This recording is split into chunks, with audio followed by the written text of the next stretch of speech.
Okay, welcome to the iPad podcast. This is Lex at Mac's Future, and this is episode 61. And this is recorded on the 4th of July. And I like to call this Freedom for the iPad because the iPad really makes you feel free because it's so mobile. So let's get started with episode 61 of the iPad. And remember, this is a chit chat free, commercial free podcast brought to you by Lex at Mac's Future. Okay, so the first story sort of impacts the iPad. It's not Apple news, but rather Google news.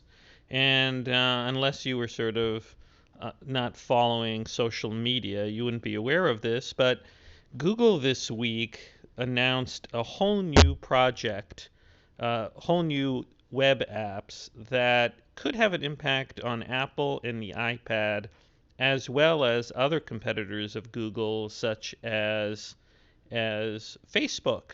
So what am I talking about? Well, Google just a few days ago announced something called Google Plus Project, and the plus is an actual plus sign. So what is Google Plus Project? Well, to some extent, it's an effort to take on Facebook. But before I go into that, let me just let you know that the Google Plus Project right now is not open to everyone. You had to get an invitation or ask for an invitation, and they quickly shut down the invitations because of high demand.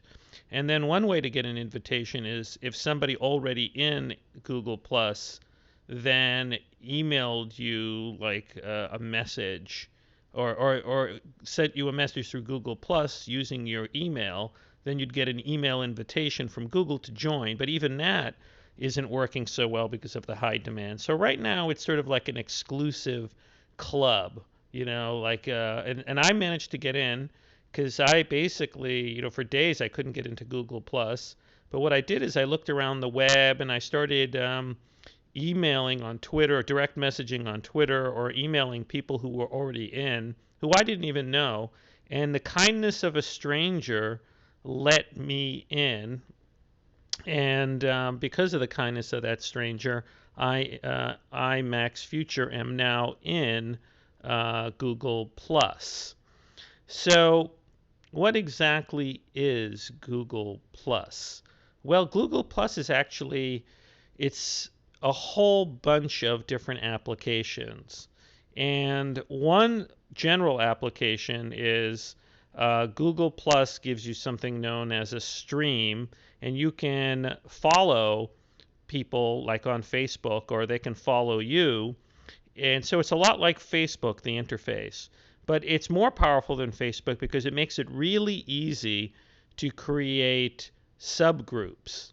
Because the one thing that I can't stand about Facebook is that it's kind of hard to create groups. It's not very intuitive. And when you post something, you feel like you're posting it to everybody who's following you or you're friends with on Facebook.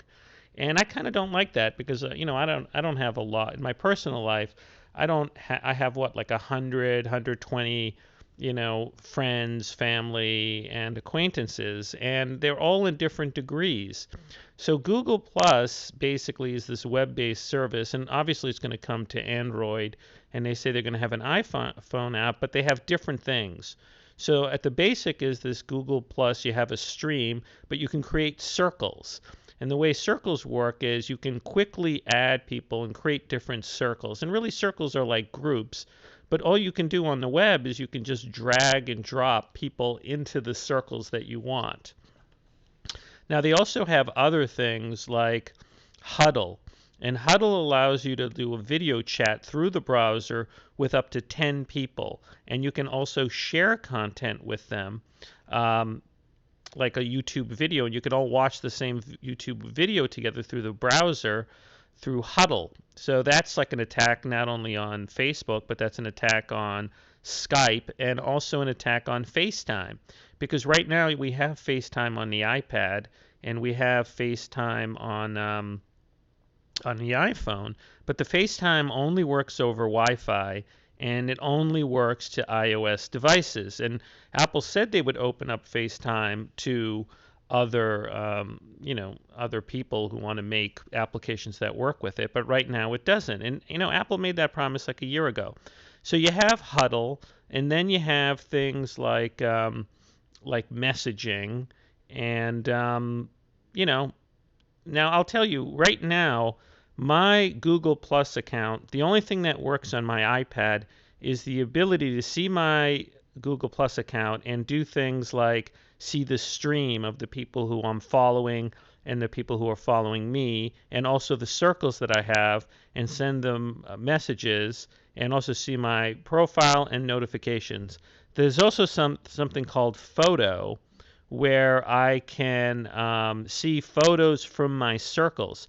So one of the nice things is if you just want to share photos with your family, you create a circle called family, and just share with them. So they make it much easier when you're posting a message to just limit it and not share it with everybody who is following you or in the public, but just share it to your circles. And similarly, photos of you. So if you do get a Google Plus account, and I'll tell you what, if you're listening to this podcast, if you want me to send you an invitation to Google Plus, email me at lexstarplanet@gmail.com. That's the email that I got my Google Plus account. So it's lexstar, Lexstar, planet, Planet, @gmail.com.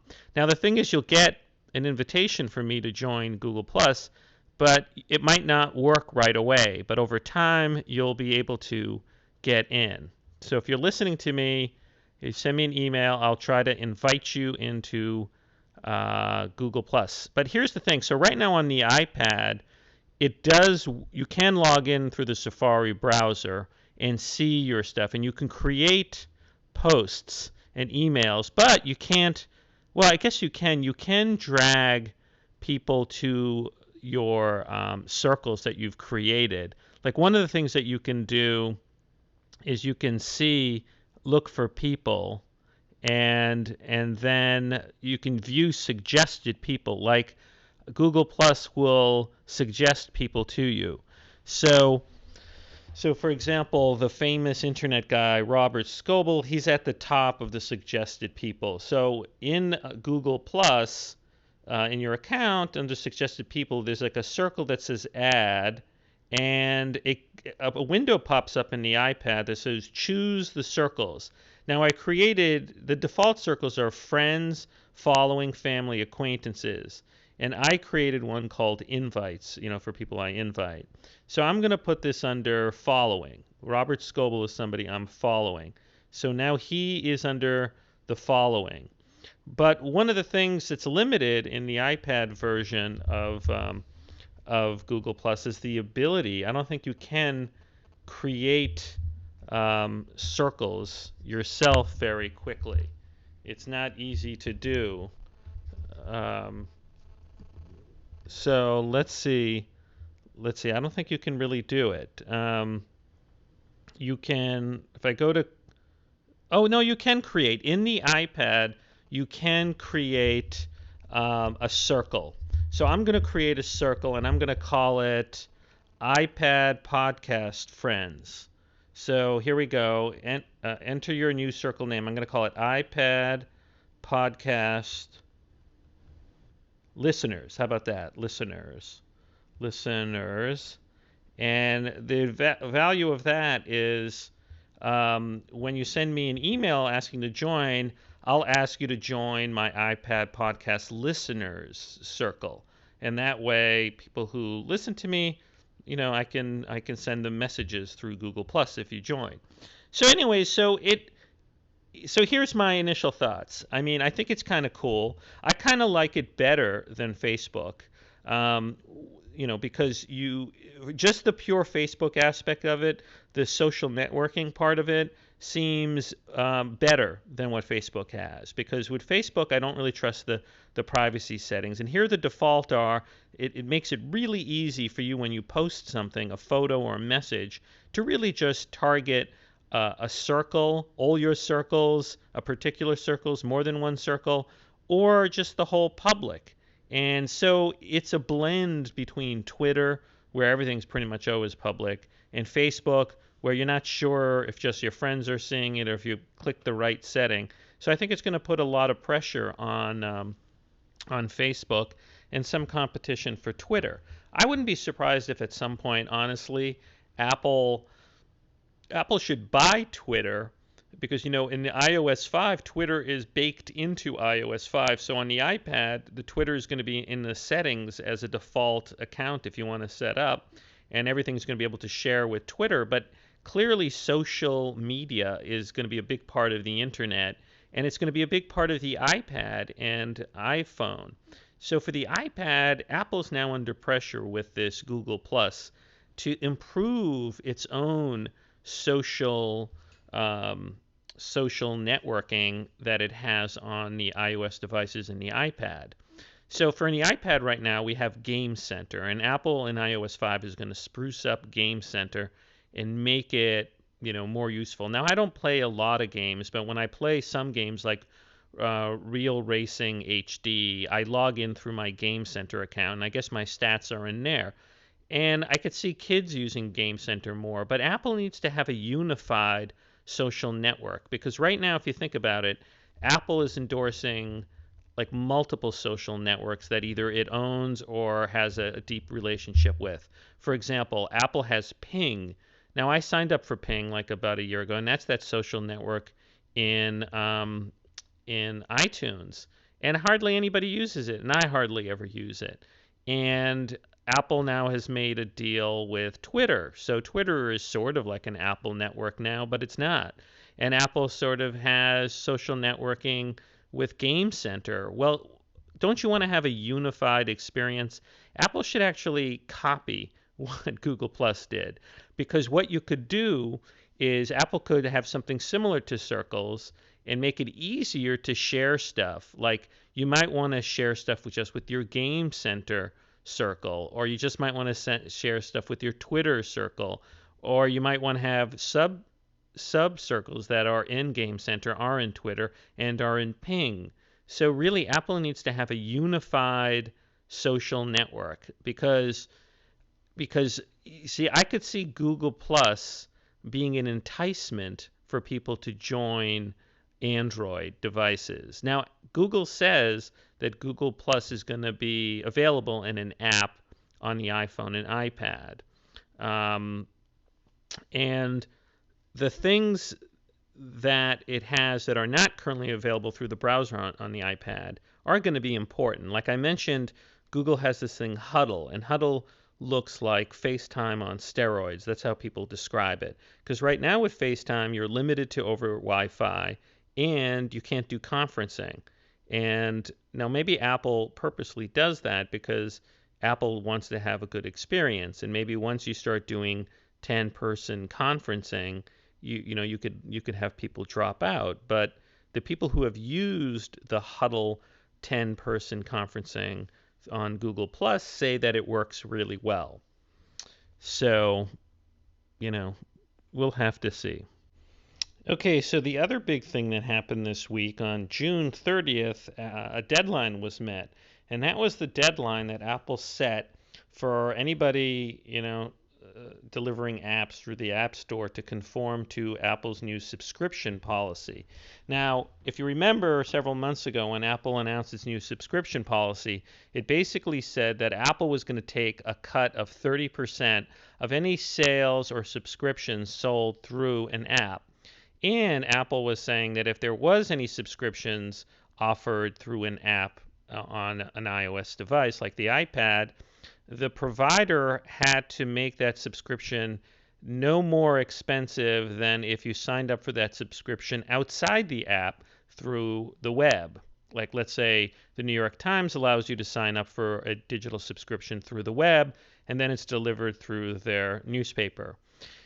And the other thing that Apple said is you could not have an exterior link to the web from the app to facilitate purchases. You had to also offer that sale or subscription through the app. So you had to have the app deliver a subscription that was at least as cheap as what's outside the store. So this really caused a lot of furor, and some small ebook apps complained. Ebook subscription apps complained, saying there's no way with a 30% cut they can make any money, that their percentage profit above what they're paying for the ebooks is much smaller than 30%. So there was a lot of consternation. And then there was a concern, what's going to happen with the Kindle? Because the Kindle app on the iPad or the iPhone, you don't buy an ebook through the app. Rather, you say you want to buy a book, and it takes you to an external web link, and a browser pops up to the Amazon store, and there you buy the app. So the question is what was going to happen. But in the meantime, just I guess a week or so ago, Apple changed the rules regarding the subscription that it was proposing to implement on June 30th and dropped one of the conditions. And so now an app doesn't have to sell the subscription through, or a sale through the app. It can offer it on the web. It just can't put a link in the app to the website for the sale. So that took away something that really upset a lot of people, because people didn't want to sell subscriptions or apps through the App Store and through the app and have Apple take a 30% cut. So now app developers have the option to deliver an app that allows people to subscribe to something, but allows people to sign up outside the app for the subscription. The one thing Apple did not give up, I know this sounds a little complicated, is app developers still can't put a link to the website to buy the digital item or the digital subscription. So for example, the New York Times can have an app in the App Store that allows you to read subscriptions, but doesn't have the ability to buy a subscription through the app. But you could go on your own to the New York Times and get the subscription. Well, as the deadline neared, a number of things happened. The New York Times, which had pulled the ability to subscribe within the app, caved and went back to allowing the subscription within the app, which means any subscriptions through the app, Apple gets a 30% cut. I guess the New York Times figured, well, the New York Times isn't reselling something, so the New York Times figured it's worth getting extra subscribers through the app rather than losing some because you only offer it through the website. But I'll tell you, maybe the reason the New York Times did that is the New York Times subscription price in the store was much higher than what you would get if you just went through a paper subscription and also got digital rights. So New York Times clearly has room in its digital subscription and in the app to let Apple take a 30% cut, because the New York Times was already charging a lot more. And the way the New York Times sort of got around the common price rule. Oh, and by the way, the Apple changed the rules so that if you offer a subscription in the app, you don't have to make it at the same price or lower than what's outside. So on a web. So for example, the New York Times could charge more if you subscribe through the app than if you go to the website. Anyways, one of the big questions though is what's going to happen with the Kindle app. Like I love iBooks on the iPad. I have a lot of books in the iBook app, but I also have the Kindle app. And the ebooks are not compatible from one app to another. And I have the Kindle app because sometimes ebooks are cheaper in the Kindle Amazon store. So the question is, what is Amazon going to do? Because June 30th came and went, and the Kindle app is still there, and there's no update to it. The last update I see in the App Store as being April 21st. So currently the Kindle app, if you want to buy something, you can't buy it within the app. Instead, it directs you to Amazon's website. So the Kindle app seems to run afoul of Apple's rule regarding subscriptions. So the word out of Apple, I guess either a rumor or I don't know, somebody confirmed, Apple's like working with the big app developers or app providers to like resolve any conflict with the subscription policy. See, I think what's going on is this. The Amazon Kindle app is sort of like the 800-pound gorilla. If Apple boots the Kindle app because it doesn't conform, then Apple, loses a little bit of the luster of the iPad, because a lot of people buy the iPad for reading as well as, as a computing device and as a web browser, and et cetera, et cetera. And if you don't have the Kindle app there, it takes away a little bit. On the other hand, the Kindle app is competing with the iBook app. And Amazon, I don't know if Amazon wants to take out the link in the app.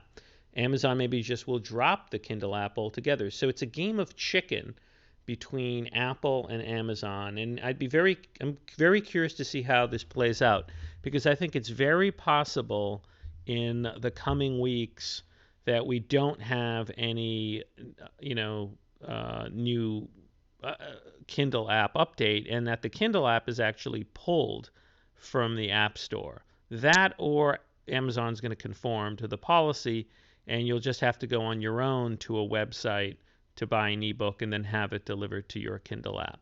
So anyway, so that's the change. Apple bent, and there's been a compromise in the subscription policy, which I think makes most app developers happy. Okay, so the other big thing that happened that affects the iPad this week is that Hewlett Packard started selling on, I guess, Friday, July 1st, its iPad competitor, the Touchpad, the Hewlett Packard Touchpad. And right before it came out earlier this week or last week, some of the top reviewers reviewed the Touchpad. And I put a link to all of them on the MaxFuture.com blog, and the people who I looked at were Walt Mossberg of the Wall Street Journal, David Pogue of the New York Times, Gizmodo, Josh Topolsky of ThisIsMyNext.com, who used to be with Engadget, and then Engadget and Associated Press and Bloomberg. And look, to sum it up, the gist of the reviews are that the touchpad is just not a real competitor to the iPad. And here are the fundamental things that the reviews seem to say. One, the price is pretty much the same as the iPad. But in terms of the build, it's thicker and heavier than the iPad and has a more plasticky feel. So it doesn't feel as sort of slick and thin and light as the iPad 2. So right there, why would you get the touchpad if it's the same price as the iPad? Why? Because it runs Flash? Is Flash that important to you? I don't think so, because a lot of websites are losing or converting to HTML5, so that's not as critical. But the other parts that were sort of troublesome are that it doesn't use Android, the touchpad, or Windows. It uses another operating system that HP bought from Palm when Palm went out of business, or actually HP acquired Palm. Palm didn't go out of business. And it's called WebOS. And WebOS is sort of like a proprietary HP operating system. I guess you can write applications using HTML5, web tools, but there's not a lot. So one of the complaints of the reviewers are there's just not a lot of programs. There's hardly any programs available for WebOS, just a handful. So right off the bat, why would you get, assuming like the hardware was exactly the same, slick, thin, nice design and light, assuming the hardware was the same, why would you get the touchpad if it has no apps? The iPad has huge number of apps. The other thing, though, was that it was buggy.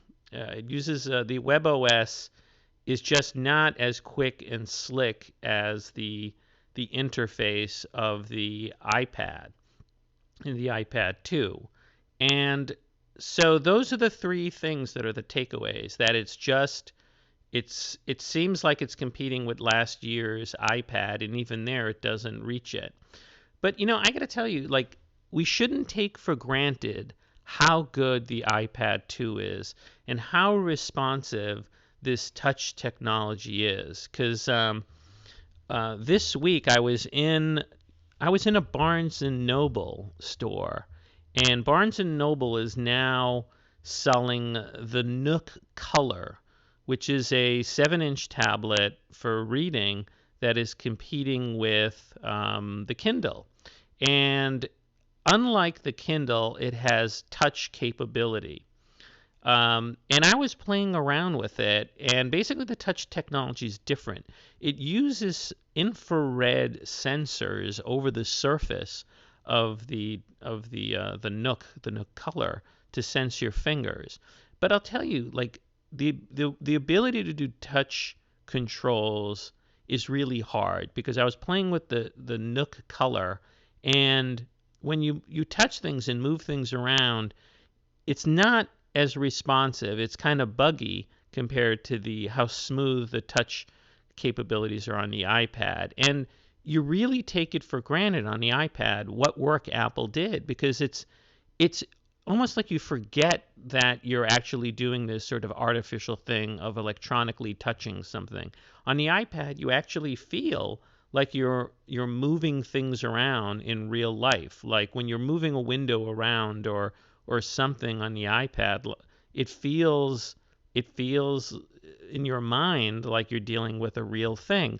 With the Nook Color, you don't know. Like when your finger goes there and you move it, it might not respond at first, or it might be a little jagged. So it's those little things that make the difference. So it sounds like the touchpad is not really going to compete with the iPad 2, and neither will this Nook Color. I think the Nook Color some people will buy over the iPad because it's cheaper. It's like I think the Nook Color is like a little over $200. And I think there are going to be a lot of people who are going to be penny wise, pound foolish. The one reason to get like a Kindle or a Nook, a small one, is that they're much lighter than the iPad. But other than that, and other than the price, it's a big limitation to get either the Nook or the Kindle, because on the iPad you can do like a million things. You can watch movies, you can play all sorts of great games, you can surf the internet, you can use it to write documents, make slideshows. You can just do pretty much anything with the iPad. But with the Nook and the Kindle, you're really limited to reading ebooks and some light email and some very light browsing. So I think it's going to be a while before we see a very serious competitor to the iPad.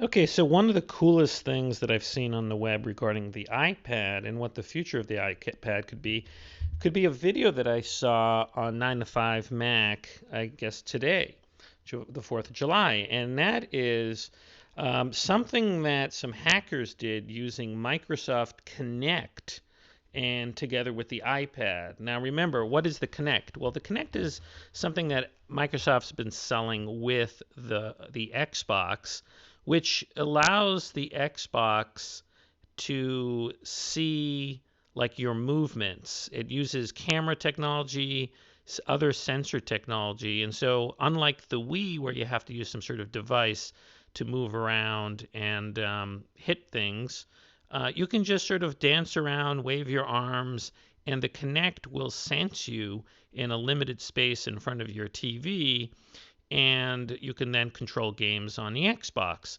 But since its release, hackers have gotten a hold of the Kinect and hacked around with it to do all sorts of interesting things. And on 9 to 5 Mac, there's a video from guys at something called LAN Labs, LAAN Labs, and they showed how using a string augmented reality SDK for iOS, together with the Kinect, how they work together. And the video is really cool because basically what the video says is, with this technology, you could use a Kinect to sort of map you moving around and doing stuff, and then take that mapping of you and dump it into augmented reality in the iPad.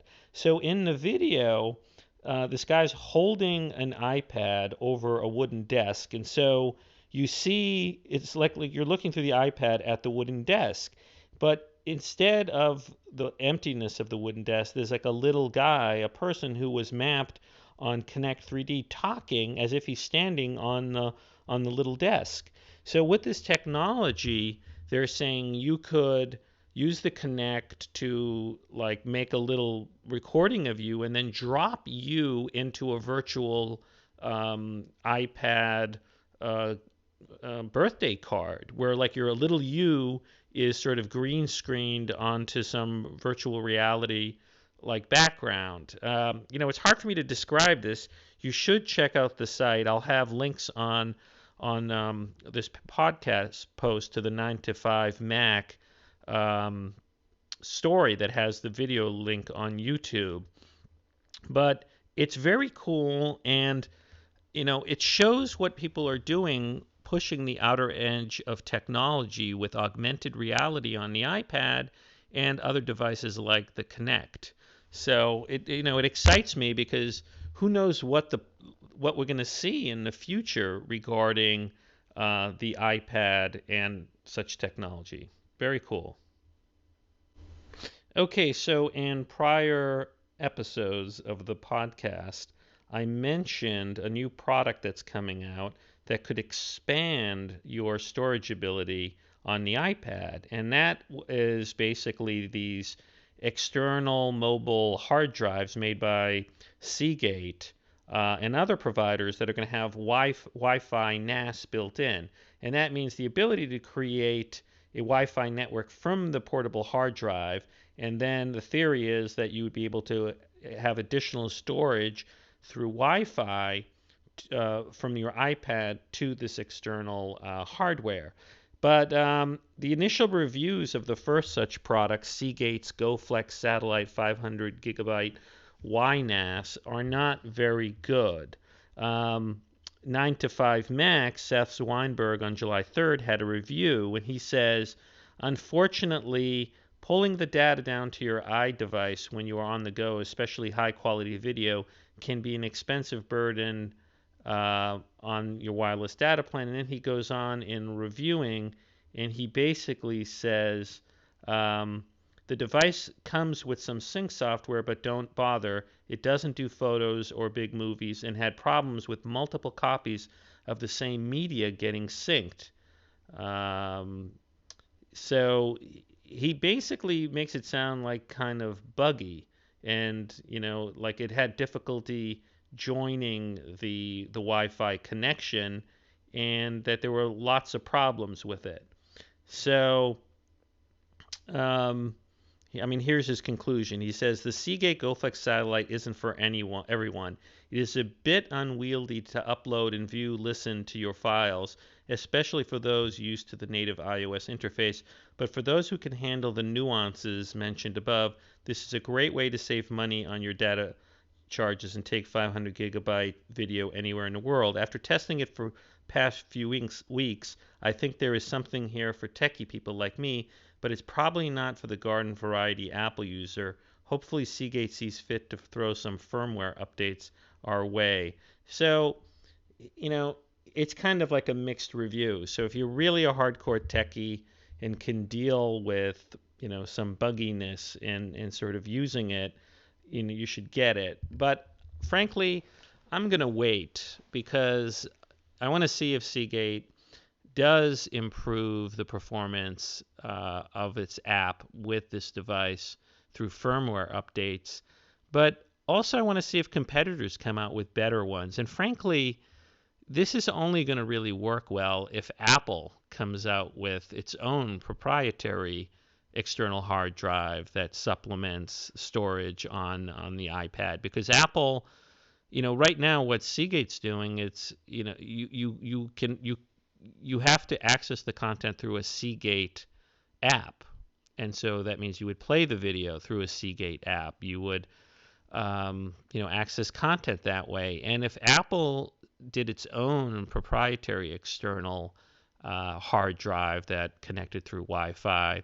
It would be baked into the iOS, and all of the apps could access that content.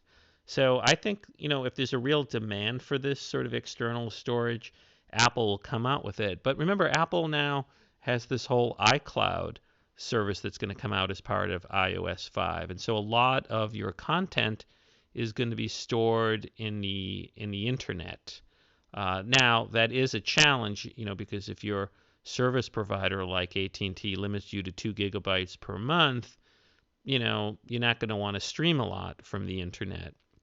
So I do think there's going to be a demand for these sort of portable external Wi-Fi hard drives that sync with the iPad, as long as AT&T and Verizon put caps on your data streaming from the internet.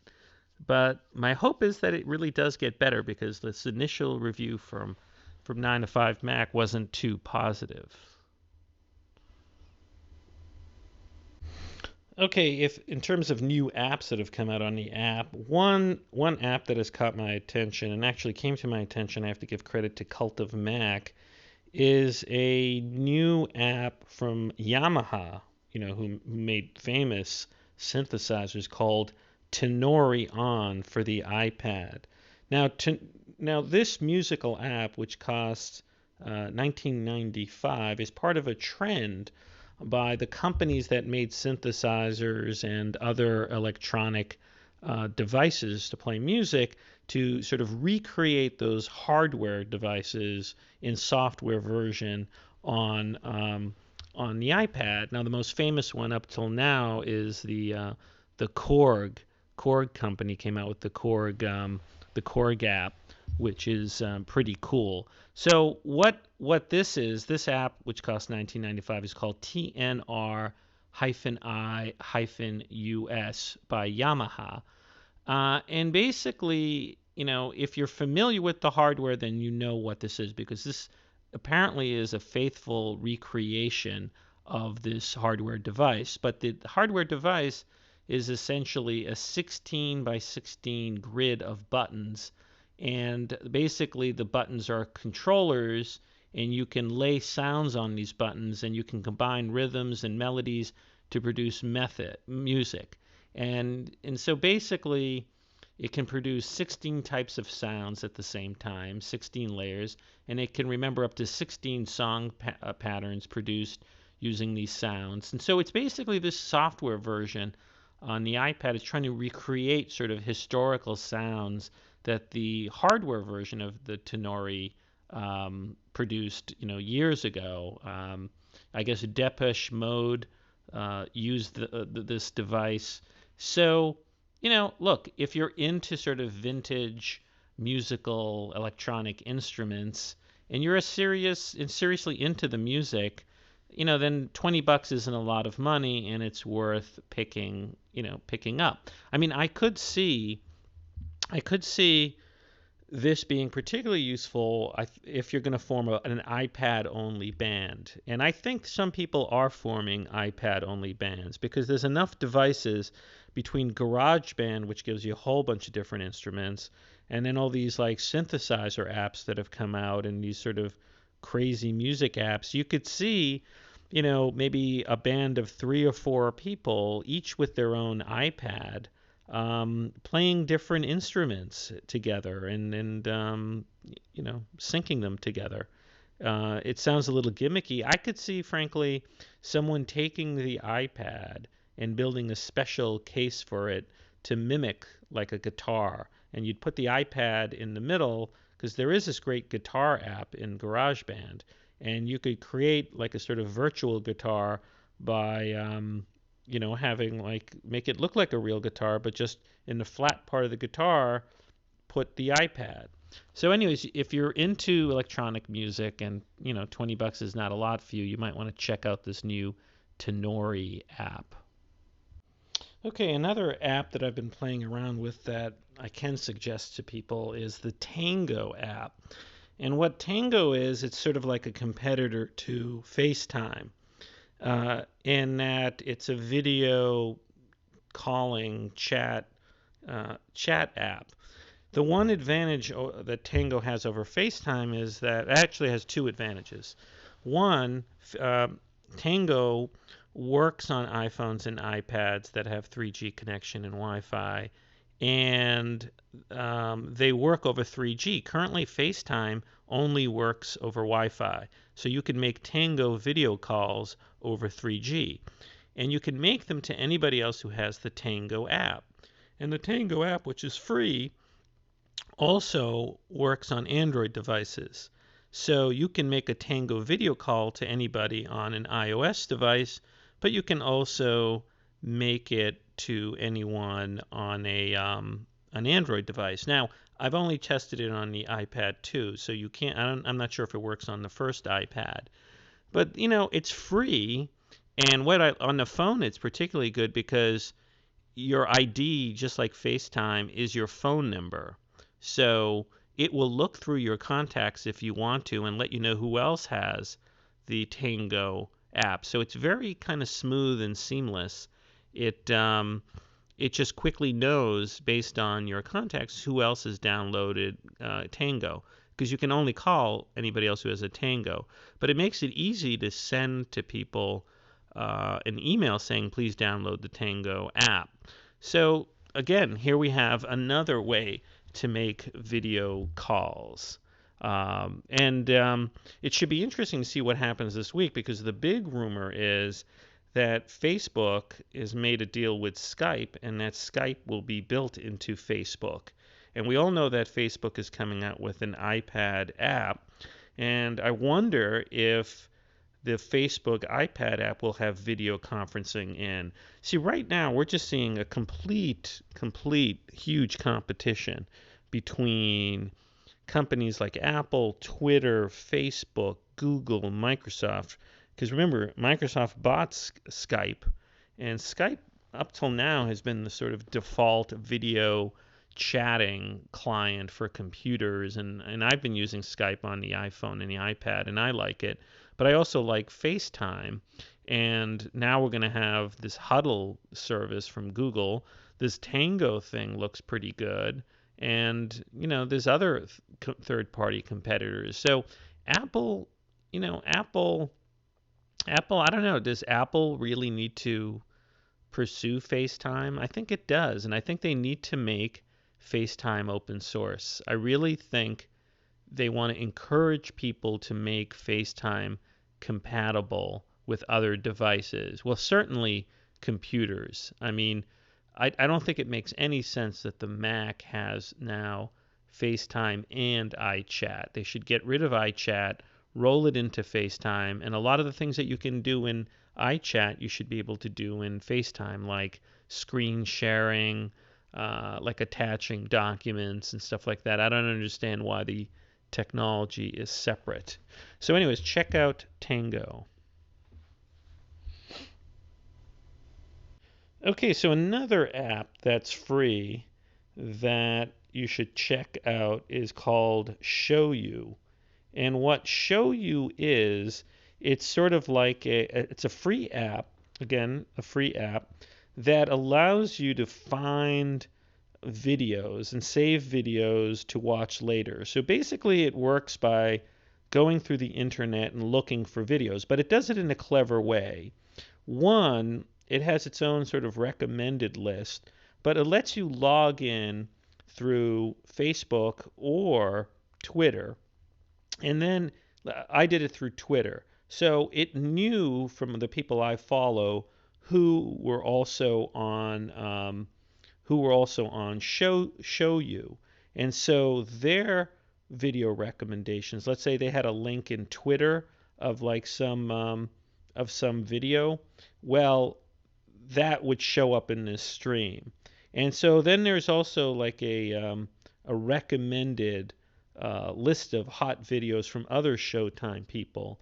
But it's kind of cool. I kind of like it. It's nice. It's got a nice UI.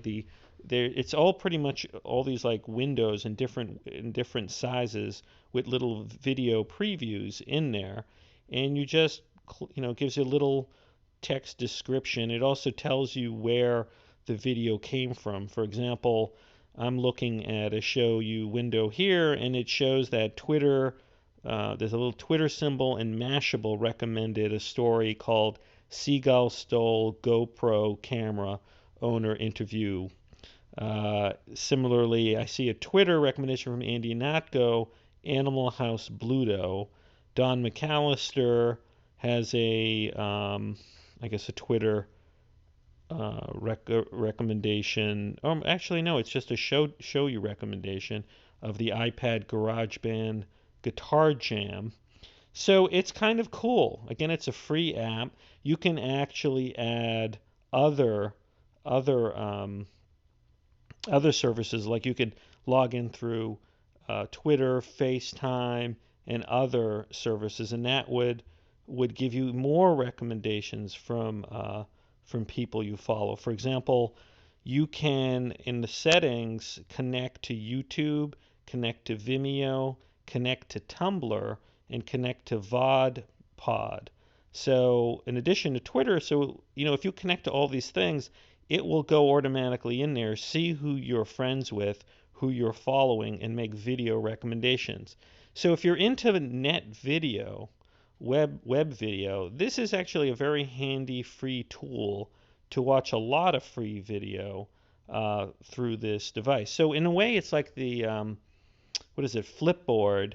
It's like Flipboard, where you see a lot of different news stories by flipping through it. Here you see a lot of videos. So again, it's free. It's called Show You. You should check it out. Okay, so another app that you may want to download that is, I guess, free today, and I'm not sure if it's always free, and I was turned on to this app by the website stylishipadapps.com, and they noticed that there was an update in a game app that was out before called Dogfight 1951. And it's free today. It says, I don't know, it's free for a day. I'm not sure if it's going to go up back in price, but right now, this app, which weighs at 58.9 megabytes, is free.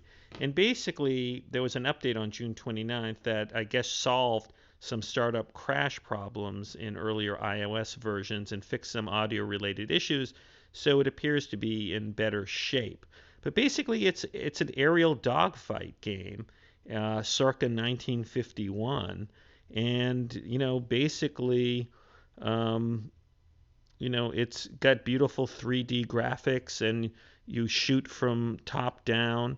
And look, you could use tilt and gesture controls which give you the feel of flying, and is full 3D graphics and open-ended maps. And so, it's a free app. It works with Game Center. It's called Dogfight 1951, and it's from Treehouse Ltd. So check it out. Okay, so one of the crazier rumors about the iPad that I don't really believe is a rumor that's circulating on this 4th of July that Apple is going to launch not only an iPhone 5 in the fall, but an iPad 3. And this again comes from this notorious Taiwanese publication called Digitimes, which claims the following. And I'm looking at a website called eweek.com, and it says, sources pointed out that Apple only plans to launch one model of the new iPhone, while iPad 3 has just recently been added to the production schedule, with both set to be produced in small volumes in August, and volume will start picking up in September and October. And then it goes on to say, release of the iPad 3 in the same time frame has generally been dismissed. But then the article says a Morgan Stanley analyst recently stated in a note to investors that the next iPhone will be in production in mid to late August and ramp up aggressively. And then it goes on to say that, there could be an iPad 3 according to Digitimes. So I don't know. I find that to be remote. Why would Apple, having just released the iPad 2 and having a gigantic lead over these competitors like the Touchpad, like the Android devices, why would it be compelled to offer a new version of the iPad in the fall? I don't think Apple needs to do that. Already the demand is so amazing for the iPad 2. I don't think Apple needs to do that. If I was Apple, I would just continue to sell it like crazy, the iPad 2, and only go with the iPad 3 in the fall, because I think you're going to start pissing off iPad owners if they start upgrading the iPad not every year, but every twice a year. So I don't think that's going to happen. If you're interested in getting an iPad, I'd go now. The iPad 2 is fabulous. It's really a great device. Just go get it now. Okay, so if you're into jailbreaking your iOS devices, including the iPad 2, there might be some good news coming very soon, which is that there's a report I'm looking at a website called iPhoneHelp.in, and the story circulating is that, and I guess this is in Europe because I'm recording this on July 4th, the 4th of July, and this is reported on July 5th, and it looks like it's an overseas website, but it basically says that Comex, which is a jailbreaking entity, is going to release the official iPad 2 jailbreak maybe tomorrow. So I guess tomorrow would be July 6th. And it basically says that a beta tester named Multimedia Will had leaked the iPad 2 jailbreak, and then it suddenly disappeared from jailbreakme.com. And it's going on to say that based on the mail replies from Comex, it's believed that the Comex is close, I guess, to finishing this. And it's going to be, I guess, some sort of PDF file that you're going to go to on the web, and that's going to jailbreak your iPad. So we'll have to see. I don't know if I'm going to be able to jailbreak my iPad because currently I'm running iOS 5 beta. So I don't think the jailbreakers have gotten up to that. Now, I mentioned previously Google+, and while there isn't a Google+ iPhone or iPad app, there are stories now circulating on July 4th that Google has already submitted such an app to Apple. And I'm looking at Beatweek Magazine's website, and it basically says that there is information out there that Google has submitted the app, and I assume Apple's going to allow the app to go through. It would be kind of bad for Apple not to, because then you could see some people buying Android phones instead of iPhones. So I think it's in Apple's interest to let the Google Plus app in, and hopefully it'll come through very soon. So let's cross our fingers and hope it comes. Okay, so everybody knows that the iPad, or at least I know that the iPad is great for kids. And as a parent, my kids love the iPad, and I'm glad I have it as a parent. And CNN has a nice article, I guess from Wired Magazines, which if you didn't realize why you should get an iPad if you have kids, it gives 5 reasons why the iPad was made to keep parents sane. And so here are the 5 reasons from Wired that are reflected on CNN's website. Reason number 1, it says your kids are going to get on your nerves, and it points out every parent has been there. You're in a restaurant, out shopping, or even chilling at home when your kid has a breakdown of sorts. And basically they say the secret weapon is you give them the iPad, you can give them Angry Birds to play, and in the article, the writer's name, by the way, is Don Martelli, says, the Angry Bird game, his 4-year-old is obsessed with it. The second reason he gives is they are bound to ask, are we there yet? And he basically points out that in the car, the iPad is particularly useful. He says, epic car drives are the death of any parent's sanity. If you're lucky enough, your kids will pass out from the humming of the tires against the asphalt. However, when, and I really mean when, your kid flies off the handle because they can't take another 3 hours before you get to grandma's house, bust out the iPad and get back to the tranquility of wheels on asphalt. So he's got a good point there. Number 3, he says, they always want you to read them a book at the most inopportune time. And that's another great point, which is that the iPad can really store a lot of books. And so if you don't have a book handy, you can always just download a free book from the iPad. Martinelli says, kids love books. That's all good. What's not cool is when it's your time to put the little rascals to bed and they want you to read a book as you're watching the game. Of course, when you say go pick out a book, they pick out the War and Peace of bedtime stories. In this situation, there are a slew of kids' books for the iPad that are animated, do voiceovers, etc. You can slap on the game, put it on mute, and let bedtime stories get autopiloted. He's got a good point there. There are these books, but no, I mean, look, Martinelli, that's wrong. You don't just give the iPad when it's time to read a book to your kid to have it be on autopilot. The beauty of the iPad is sometimes you run out of books, and you've got all these free books from Project Guggenheim that you can access from the iBookstore or even the Kindle bookstore. Plus, there's a lot of other cool free books and books that are app that are specifically made for kids. Like I'm thinking of Wheels on the Bus. It's a great app book, and you can narrate it, but really you should be reading it. Number 4, he gives Mother Nature Likes to Ruin Family Plans. And then he gives here a situation. He says, we've all been there. You and the family have outdoor plans for the weekend, and Mother Nature decides to dump 3 inches of rain over your parade. You're stuck in the house, and for the first 24 hours, the kids are good to go. However, promises of roller coaster rides, cotton candy, and games has turned into a long couch jockey session that turns the kids anxious, rambunctious, and pesky kids. A weekend stuck in the house comes with a breaking point. It's your job as a dad to know what that is. And then he goes on to say, when you sense it come, break out the iPad and fire up Smurfs Village, Fruit Ninja, or the arcade classic Frogger. Okay, so the point is it keeps your kids occupied. So number 5, he says, ever try potty training a kid? And then he says that there are a slew of games that I guess you can use when your kid's sort of sitting on the potty and, I guess they're not doing it. So he says, well, in comes the iPad to the rescue. Trust me on this one. Find yourself a slew of games that he likes, plop them down on the bowl, and let her rip. It may take a few tries, but eventually little Johnny will be tugging at your leg pants and saying, yo, Pops, I need to drop one. Where's your iPad? I have to catch up on the scores from last night's game.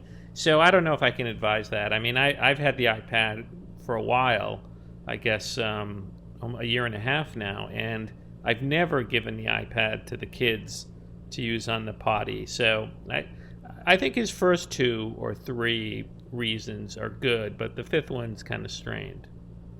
Okay, so one of the more disturbing stories comes from a website called itproportal.com, and it reports that Chinese iPad clones use displays rejected by Apple. And according to this story, Chinese vendors are purchasing, I guess, 9.7-inch IPS panels that have fallen short of Apple's quality requirements and are then using these panels to manufacture iPad clones. And this comes, I guess, from Apple Insider originally. And, basically it's saying that a lot of the units are discarded. 4 to 5 million extra panel units are discarded due to low quality and are sent to Foxconn. And so basically these discarded panels are making their way to other Chinese manufacturers, and they're creating, I guess, sort of fake iPads with them. And so be careful. Be really careful, because if someone tries to sell you something that's they claim to be like an iPad or an iPad clone, don't believe it, because really it's very hard for anyone to clone an iPad. It's not like the Mac where you can take the operating system and put it on any Intel computer. So anybody claiming, they're selling something that's like an iPad and a clone, do not get it. So this is kind of a warning for anybody. Really, the best thing to do is to buy an iPad from Apple. There are third parties like Verizon and AT&T that sell them, Best Buy, but really you should always buy it from Apple because it's so much easier to return it and deal with Apple. They have very good retail customer relations. Okay, so finally on this 4th of July, I want you to end this podcast with this note, which is this week, Apple passed the 100,000 app mark for the iPad. That means there are 100,000 apps that are native iPad apps. They're not iPhone apps that are scaled up to fit on the iPad. They're native. And that's really freedom for all of us, because if you own an iPad, that means you've got tremendous, tremendous choice. So it's been a big change in a year. A year ago at this time, there were 11,000 iPad native apps. I'm looking at a report from CNET, and it came out on June 30. So it really, is an amazing, development for the iPad, and really gives you a sense of what Apple's competitors are faced with, because unless they come up with some tremendous hardware improvement that's like really light, super fast, just something so compelling in terms of the hardware of the iPad, you're going to go with the iPad because it has better operating system and software. And so how's anyone going to catch up to the tremendous amount of software that you have on the iPad? So anyways, listen, happy 4th of July. And again, if you're looking for an invite to the Google Plus, send me an email, lexstarplanet@gmail.com. I'll send like this sort of invite to you, but that doesn't mean you're necessarily going to get in, because Google sort of, even with those invites, sort of shutting down the sort of back door. So it may or may not work. I got in by someone sending me such an email. But again, I can't guarantee you're going to get in, but I will send you an invitation through like my invite circle. So anyways, see you next week. Thanks for listening to the iPad podcast by Lex at Mac's Future, and have a great week.